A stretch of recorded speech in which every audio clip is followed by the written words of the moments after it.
This is serious business, and we've got some serious stuff ahead. So I am shifting over to the GoPro, and we can do close-ups, we can do wide shots, and everything is going to be so much better. Today is the day where at least one cylinder head is coming off. This has been a long time in the making.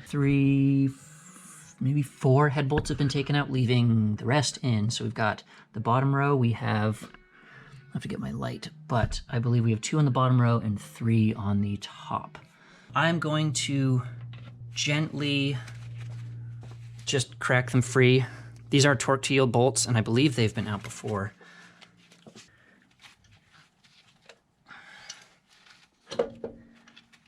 Okay. And something is hanging out. There it is. All right. What I'm seeing here, this looks to me like an exhaust leak from the head gasket. I'm happy to not find a really bad smoking gun, or you know, if you find damage, you confirm that this needed to be done, but if you find damage, then you have to deal with it. I'm kind of wondering if, just like our red Land Rover, the head bolts actually backed out. What I'm really hoping hasn't happened is that this has actually bowed in the middle, opening that gap. This is a vehicle I'm selling, and I want it to be reliable. I don't want it to blow up, you know, just a couple thousand miles down the road. So these may end up going off to a machine shop to get the actual once over. But I'll see if I can catch anything myself and go from there.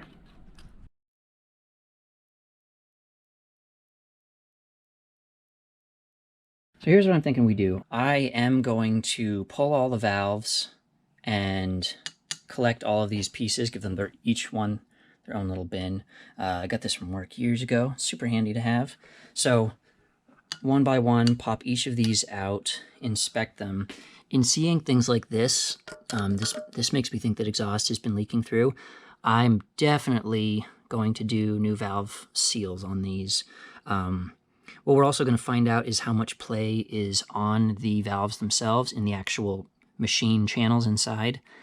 The valve stem seal, you probably can't see it, but there's actually rubber, a very hard rubber or plastic or some kind of poly blend thing with a retaining spring on it that you very gently tap onto place on the shoulders of the valve guide.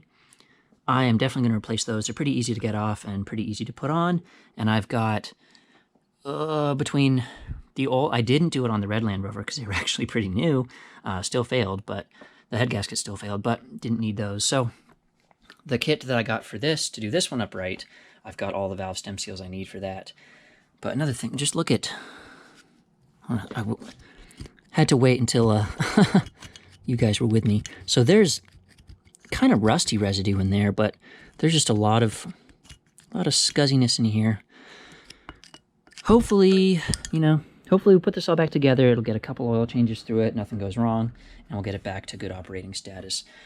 But I'm curious to see how the valve guides are on this. We won't know until we take the pressure off of these, but yeah, we'll see. Check in a minute.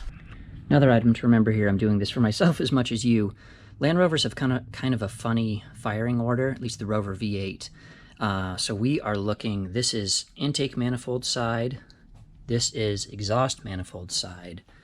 The cylinder order is 1, 3, 5, and 7. So what Land Rover does is kind of funky. Or the cylinder order, I should say. The firing order doesn't matter right now, but so we have 1, 3, 5, 7. You have 1, 2, 3, 4, 5, 6, 7, 8.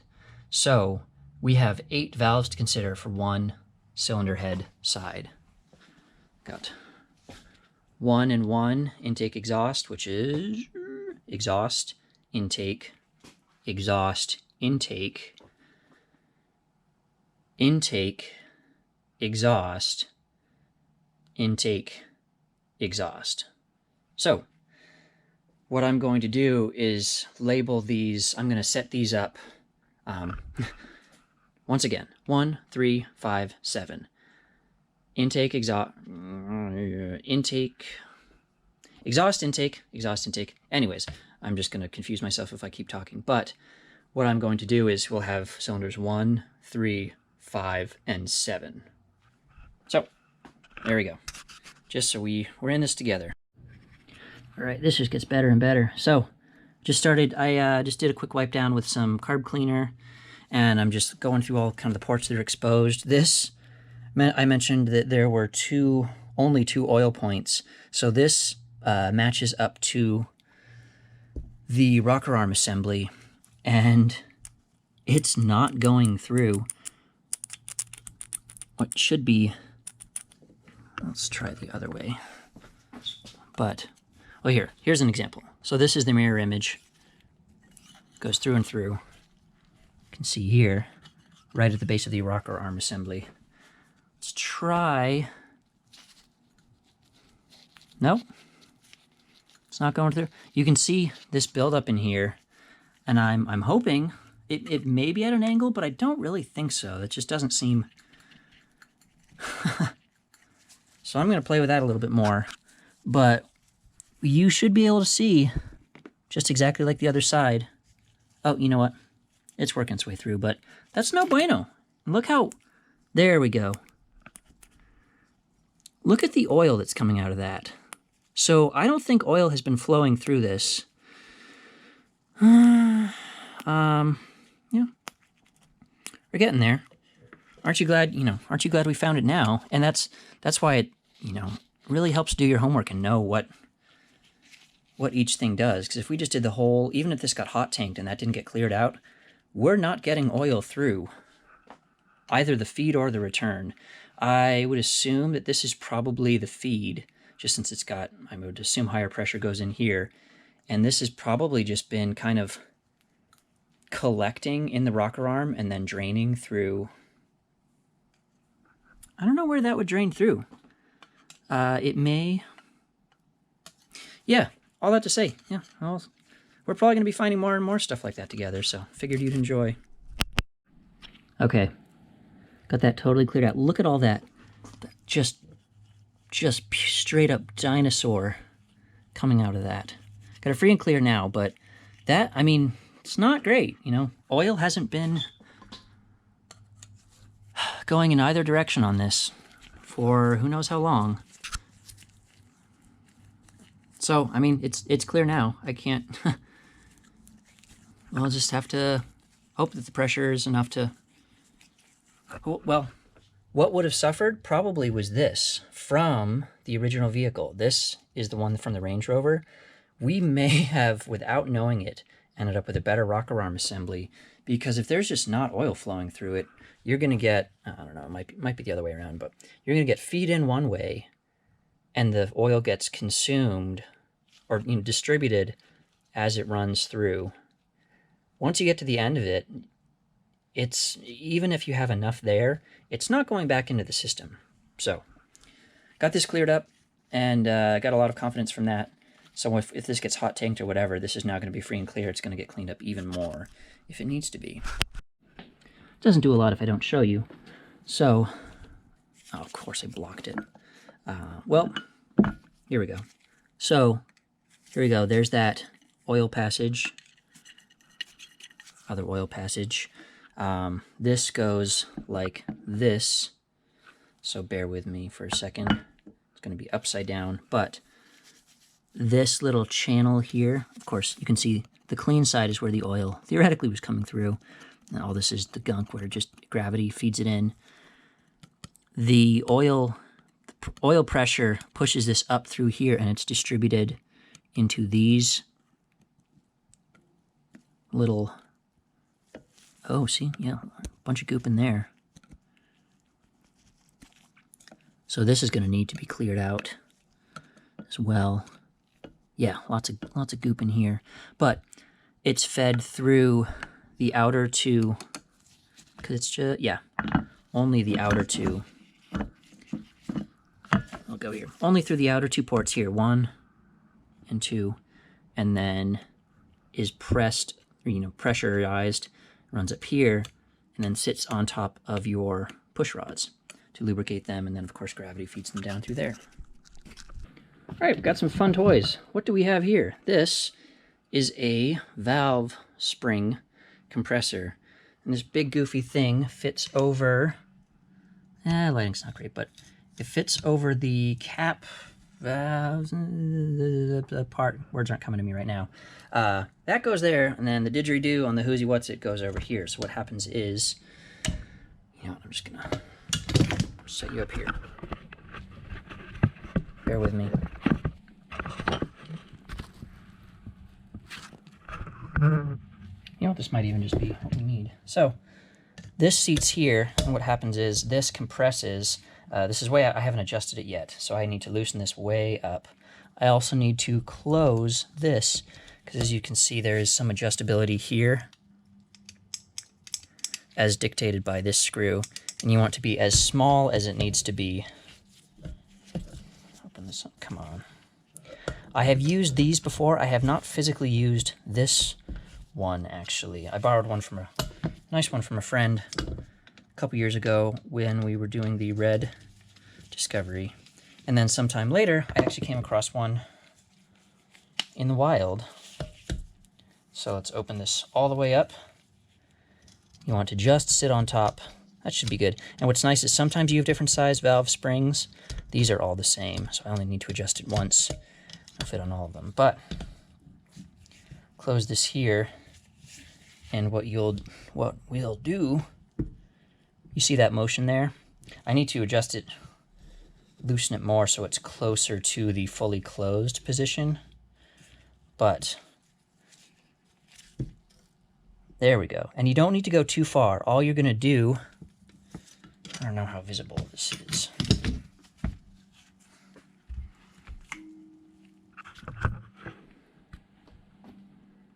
You see? One thing you want to have a pick, sharp pick, and a magnet handy, because what you're actually doing is when you compress it, these are two tapered pieces of very, very hard steel. When you compress this, I can't think of the word right now, but once you compress this, it frees up these two, and you're very carefully going to want to pop these out. When you do that, this entire thing will come off as you decompress the tool. So let's get you set back up here. And hopefully this is somewhat visible. Lighting isn't, oh, you know what? Maybe we can do,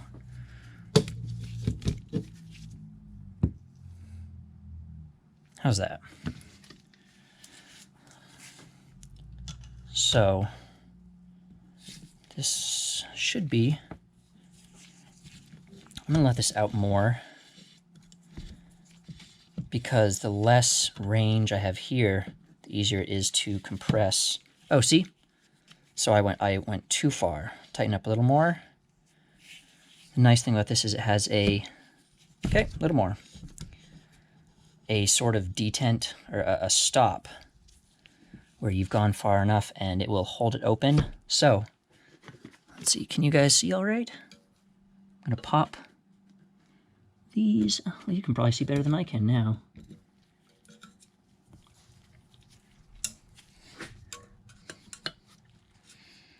And you have a little bit of adjustment side to side too. We might need more. You do want to be careful because there's a lot of spring tension. There we go. So go. Stupid.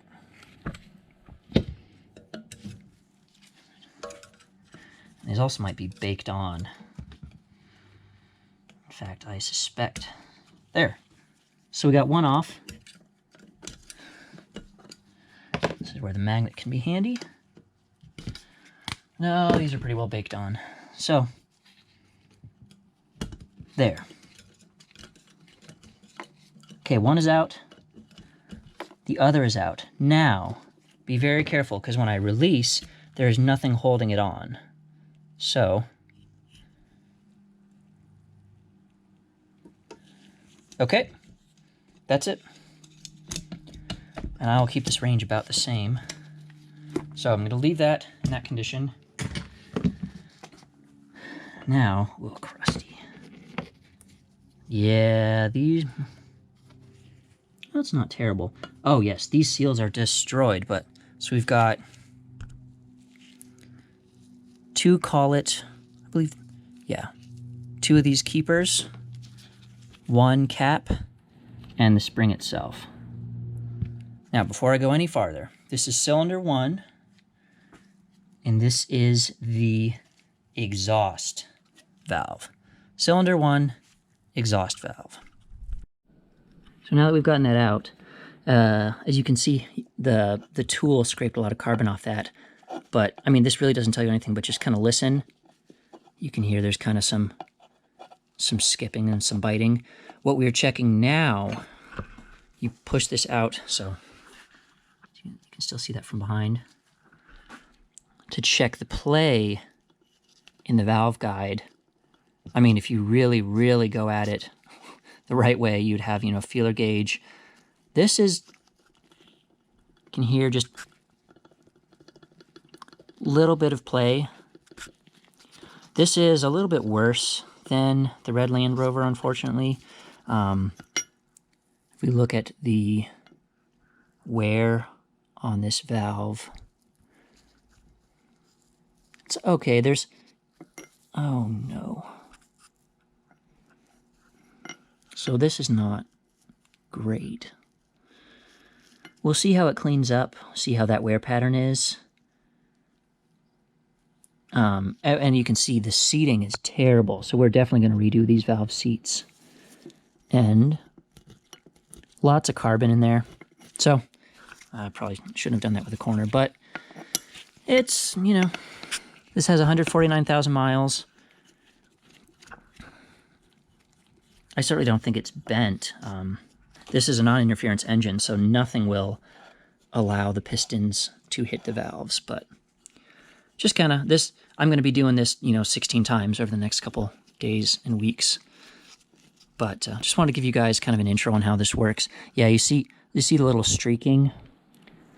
This, that means that it's not, there's either not enough oil or there hasn't been enough oil.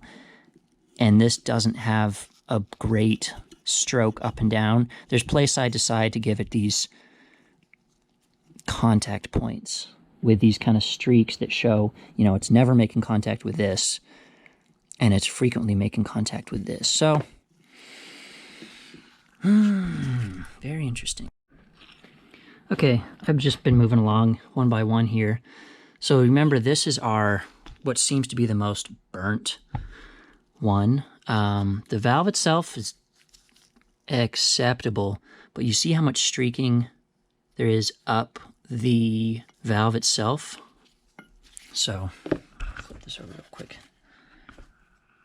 That has this stuff is, I'm pretty sure this is original, even if it's had head gaskets done before. These were not replaced, I don't think. That is letting exhaust escape through, which is cooking the spring. You know, it's not going to hurt the spring, but really what's happening is twofold. Is the valve guide is worn, but this here is not seating properly. Remember, I was talking about that kind of crusty noise. You want to have a nearly machined tolerance between these.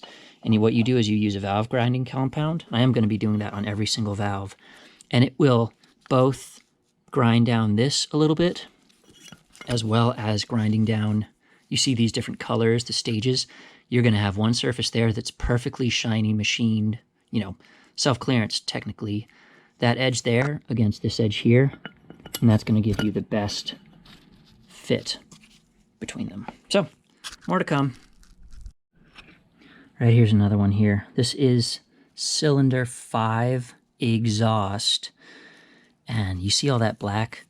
I'm going to do kind of a post-op once I've gotten all these out, but story I'm seeing is this. I'm glad I found this early, because this thing, this just really wasn't, it is going to come off. It's just kind of smokage, but this thing I don't think was getting proper oil.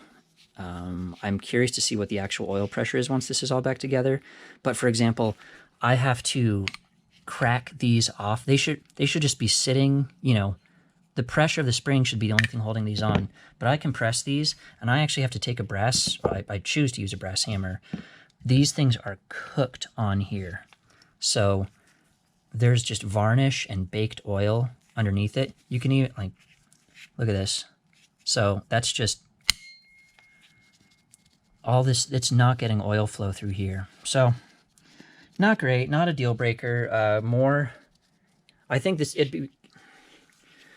I'm going to take some measurements with a micrometer and see what the tolerances are on the valves. May need new valves. I really hope not, but this just did not have proper oil flow, between heat and not having proper oil flow is kind of very much a bummer. We'll see. More to come. All right, we got all of our valves out. Here's a cool view that you don't get to see very often. You get to, of course, you can see the air and fuel wash on your intake port, and the, of course, carbon and soot and gnarliness on the exhaust. So as you can see, it's the mirror image asymmetrical. You've got on 3 and 5, you have your intake ports up against each other, and then it's alternating for 1 and 3, 5 and 7. Yeah.